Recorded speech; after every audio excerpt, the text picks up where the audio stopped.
As you can see, we have our point guard a little overdressed for Los Angeles.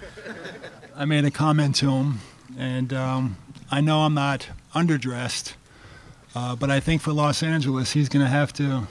Looks good though. Looks good. You know, Jeremy's been in Asia for the last two and a half weeks, and he came to Los Angeles, I guess about a week ago, for his physical, and we had a chance to visit in my office. And the first thing I said to him when he sat down was, you know, 3 times is a charm. And he kind of looked at me like you'd expect. What are you talking about? And I explained to him when he was a rookie, an undrafted rookie. He had a really good summer league, and we were negotiating with his representative to bring him to Laker camp. And there was guaranteed money involved, and we got to a point where we were the same as, I believe, the Warriors. And Jeremy, I guess because of his roots in the Bay Area, chose the Warriors. So we missed out on Jeremy, I guess, 4 years ago. Is that about right? 3 or 4 years ago. And then he was waived by the Warriors, and unbeknownst to this crew, or this crowd here, we put a claim in on him. And I guess that was about 3 years ago. And because our record at the time was a lot better than it was this past year, and it goes in reverse order, you know, we were not awarded the claim. He was awarded to Houston.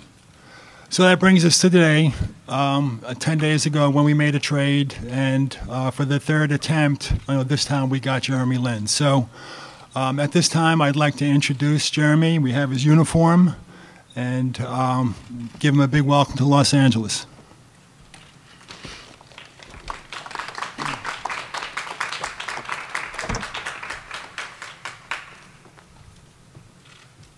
Number 17, huh? Yeah. Couldn't cut that deal, huh? Nah, I tried. You wouldn't do it? Yeah, he didn't want it.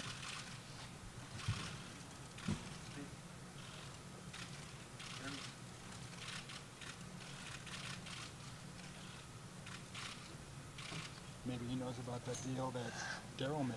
Yeah, And he's just holding out for me. probably.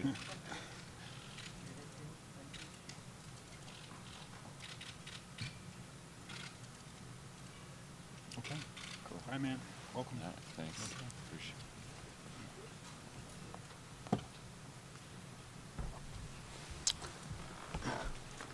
it. I'm just really excited to be a part of this organization, and obviously for me it's been I'm seeing it as a new start, a fresh start, and it's good to be back in the state of California. I was born in Torrance, so not too far away from here, and so it's definitely good to be back. And I guess if you guys have questions, we can open it up. What's this past year been like for you? Just the role that you had and you're going through trade speculation? Yeah, it's been you know, definitely an up and down year for me, and I think when I look back on, you know, not just this past year, but maybe the past 2 years, I think I've learned and grown a lot as a person, as a Christian, and also as a basketball player. I think from the minute that I stepped into Houston till now, I'm definitely a much more complete player, and I've learned how to do a lot of things that maybe I never had to do before, which was learning how to play off the ball and, you know, cutting and really challenging myself with some of the weaknesses that I've had to try to improve on. Jeremy, do you think you can start with this team? Obviously, Nash was kind of in and out of the lineup a lot last year. Do you think you're the starter? You know, that's just a question that's up for the coach, and you know, I know right now, you know, that's obviously a question that can't be answered. If you ask me, or I think if you ask any player, I think they'll believe that they're capable of starting. But I think if there's anything I've learned from this past year, it's really not that much about who starts. I think it's more about who finishes and how you play with the time that you're given. And I think that's, you know, probably one of the biggest things that I've learned this last year. But to answer your question, I mean, I obviously believe that I can start for an NBA team and help that team win. And, you know, as a competitor, I would obviously love to, but that's no, that's not me coming in saying I need this or I need that. I just want to be a part of the team. Has this trade caused you to think back to that Friday night game of the Garden against the Lakers? It was kind of the height of your ascension with the Knicks. I mean, it hasn't until I got asked like 500 questions about it in Asia the last 3 weeks. That's definitely, I didn't think of that at all when I first heard about it. But, I've replayed that game in my head a few times in the past couple of weeks. What attracted you to the Lakers, and what kind of chemistry do you expect to have with Kobe? Well, I mean, I was traded here, so I guess, and I had no idea that it was coming because I hadn't heard about it. And the only thing I had been hearing the whole time was names of other teams. And so when I got the call, I was just stunned. I was like, what, the Lakers? And your second question, I think it'll be great. I think I've had the opportunity to be able to play with a few really good players, with Carmelo, James Harden, and now Kobe. And I think I'll be able to learn a lot from him. And he's been there and he's done it and he's won at the highest level. And I'm just excited to be able to learn from him, to be honest, and see how he approaches everything. Because I've developed like my own, maybe my own structure, my own rhythm of how I approach the season and what my workouts look like. But I would love to see what his look like as well. Kobe's already gotten on the phone with some of the players the Lakers have acquired. Are you one of them? Has he talked to you already? Yeah, we've exchanged text messages and stuff. I was in Shanghai at the time, so it was really weird time difference. But we've talked a little bit here and there, and the one thing that he kind of just told me was we have a lot of work to do, and I think that's 100% accurate. And I think as long as we come in with that mindset of really having to work and understanding that we have to earn everything, I think we'll be okay.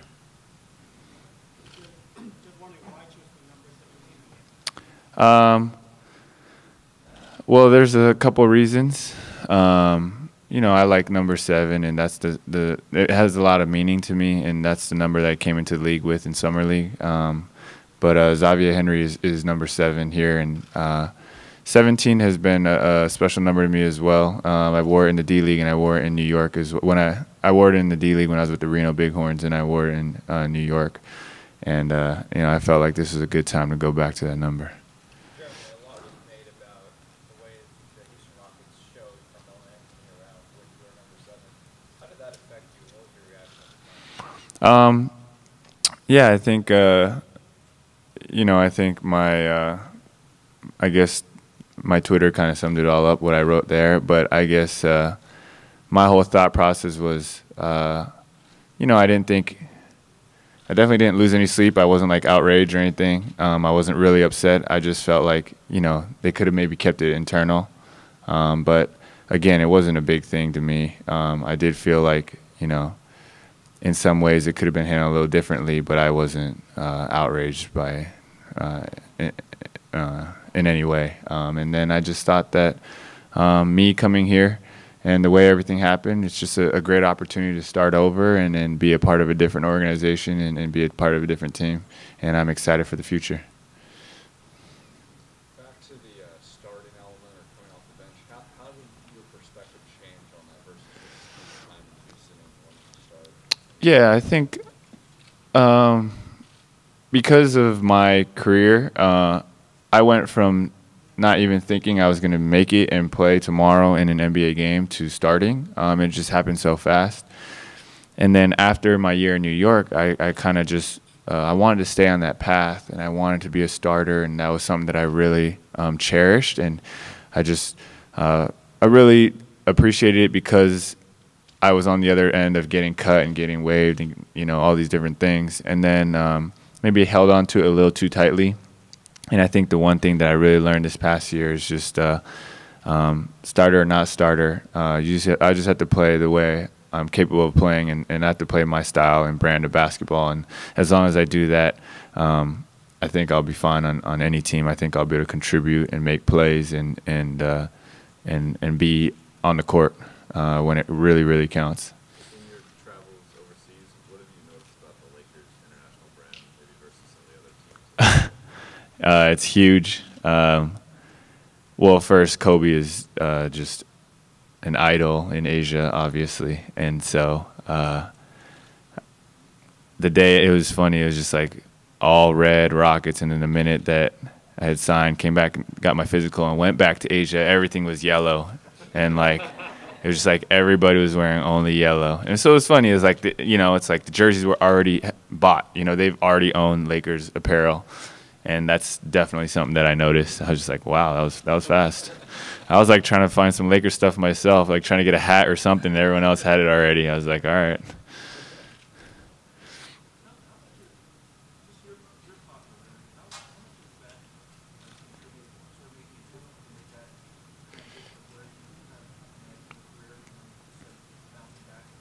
Mm-hmm. I think I guess that goes back to one of the first comments that I said, where I kind of said I'm a more mature person. I think that's one thing I've experienced is I've gone through the highs and the lows of an NBA career, and I've done it in the spotlight. And I think going through New York has prepared me and given me a different perspective, just to be able to deal with everything that happened there, and then kind of going to Houston where things settled down and there wasn't as much of a spotlight, and coming back to in LA where there will be a bigger market and a much bigger spotlight. And I think hopefully I'm able to be able to handle it even better with each and every passing year. And I think one of the biggest ways I want to be able to handle it is just to not let it affect the way that I play, or not to think about it or feel pressured like, oh, I had to play well because of this or that, or what are people going to say. I think now more than ever, I've really learned just to play for God and to really ignore everything on the outside.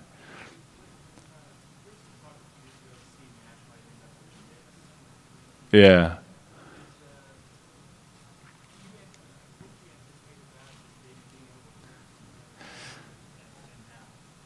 Yeah, I remember that, vividly. I definitely, I was just like, okay, if I get to play with a Steve Nash or a Jason Kidd, I would be extremely excited, because they were kind of, towards the end of their career, and I think I just thought that there was so much I could learn from either of those two players, and I never got the opportunity, obviously, going to Houston. So I never got a chance to be with Jason Kidd when he was out there, and obviously Steve came here. And so now I have this opportunity. I can't wait. I still remember when he was in Phoenix, and just, 20 and 10 every night. So I look forward to learning quite a few things from him. What do you most admire about this game? I would say when you think about players who have made the most with what they've had, he has to be at the top of the list or near the top of the list. And me playing against him, one of the things that I kind of wish I had gotten to do was play against him when he was in his prime, and versus when he was when I came into the league a little later.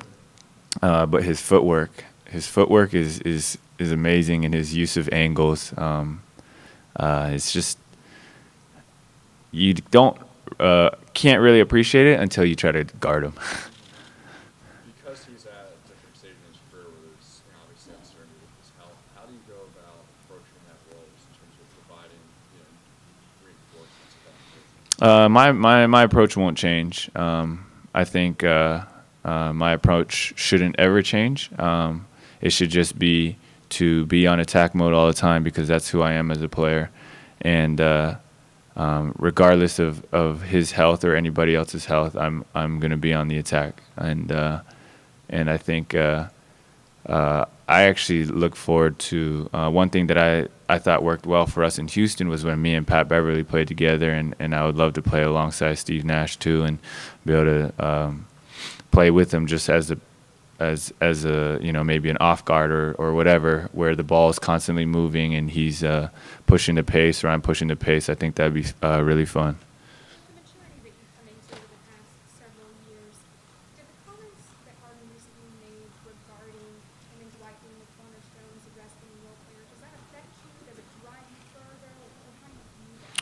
Um, it didn't affect me at all. I agree with his statements. Those two are the cornerstones, and they have lost other players, and they're going to get other players, and they're going to be a good team. But I know who James is as a person, and I've spoken to him since I've been traded, and he didn't mean it in any derogatory or condescending way. I just think he totally meant. I do believe. I don't think it's a secret that him and Dwight are the cornerstones of the Houston Rockets. You mentioned talked about your brand of basketball. Could you elaborate a little bit more on that, what your brand is, and what you've been doing, some of the things you've been doing to try to relive that banner season that we had? Well, I think that's one thing. I'm not trying to relive that banner season, and I think that's been a big weight off my shoulder, and I think that's very important for me as a player. I'm not trying to be recreate a Linsanity. I'm not trying to be that phenomenon that happened in New York. I think I just want to be myself more than ever. And I guess my brand of basketball is just attacking on the go, playmaking. And I am a 0 to 100 player, and I like to stay at 100, and I think that's one of my weaknesses as a player at times. But and I'm learning to have more composure and to be able to be more under control, but at the same time to be very aggressive. And I guess what I mean by that is, like, if you watch like a Chris Paul or a Tony Parker or those guys, they are always attacking, but they're always under control. And one thing I've worked a lot on this summer is a floater. To be able to get in the lane, and if you can't get all the way to the rim around 6 to 10 feet, just to be able to throw up a floater and to use change of pace to be able to maybe score or get to a certain spot and create a play that you don't need to where you don't need to force the issue. Since you're playing for locals now, which you're going to have a much larger Chinese population here who's going to support you, how do you think that's going to help you playing? And also, can you say something in Chinese as a Lakers player now? I've said so much Chinese in the last 3 weeks, so I can definitely do that. 我很兴奋加盟湖人队，我觉得今年会是一个很好的球季。I think it's funny. I'm no stranger to large Asian populations. I played in San Francisco, New York, Houston, and now LA. So I've always said and always will be grateful for their support, and I know how diehard the fans can be and how supportive and enthusiastic they can be, and that's one thing that I always appreciate through the ups and the downs is the support of the Asian community.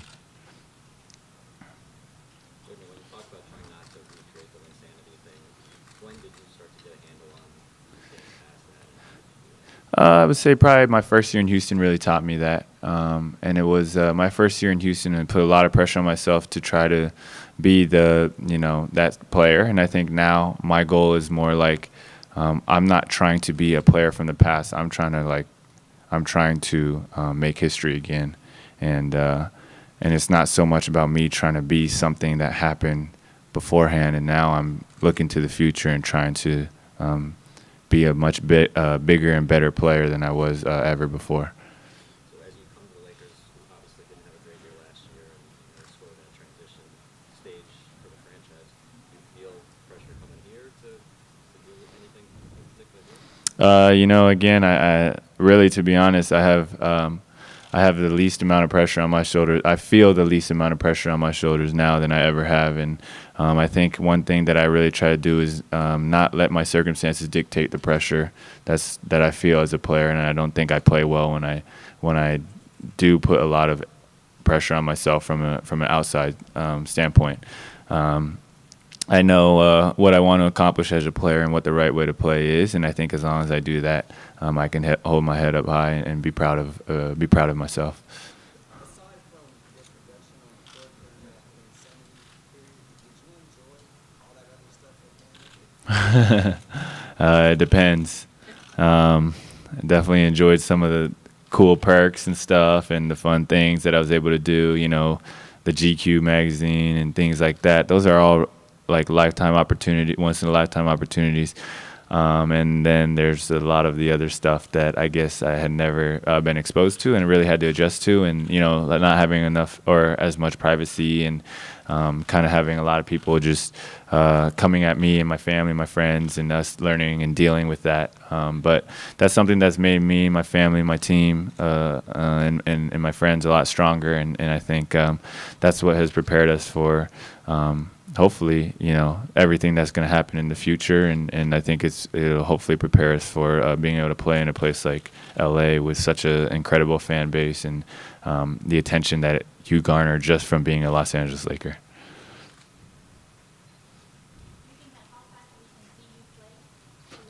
Do I what? How fast? When's the first preseason game? October 9th. I'll be there if everything goes as planned. I'll be there healthy and on the court. Is that what you did you mean, like in terms of health?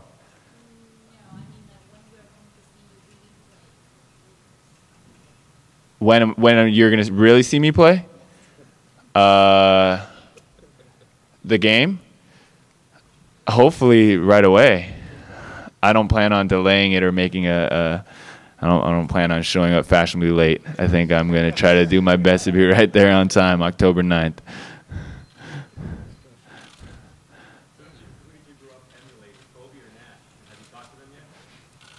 Oh, I definitely didn't try to emulate Kobe because his skill set is just clearly different than mine. I don't think I've ever shot a fadeaway jumper from the mid post ever. So I think I'll stick to Nash. I think one of the things that I watched with Nash a lot is kind of like offhand layups, or like off-foot layups, and just picking up a lot on his left-hand passing, and the way that he reads pick and rolls. The timing of his pass, I would say too. Like, I tend to take an extra dribble, but he gets the ball out at the right time. So just picking up on little things like that. I've talked to both of them, yeah. But I knew Steve beforehand, and we've whether it was a soccer charity game that he had here in LA last year, or we've done a YouTube video together as well. So I knew him beforehand. Jeremy, you mentioned in some testimony provided about how you overcame pre-game anxieties and sharpened some of your mental toughness and moving your fit. How do you see someone like Kobe helping expand that even more in terms of mental toughness and dealing with adversity? Yeah, I think one of the things that the outside audience or the fans don't get to see as much or appreciate as much out of any professional athlete is the mental side. And people don't, I don't think people fully understand how much of a mental game professional sports is, or sports in general. And I think, I think Kobe, anybody who wins and wins as much as he does, definitely has a mental edge on everybody else. And I think that's something that I would love to learn. And like I had mentioned earlier in my testimony, that's something that I've grown a lot in. And I think that's made me, that's why I also say, I would like to say I'm a stronger Christian, and through it all, and to be able to deal with the pressures and the anxiety and all the things that we have to go through.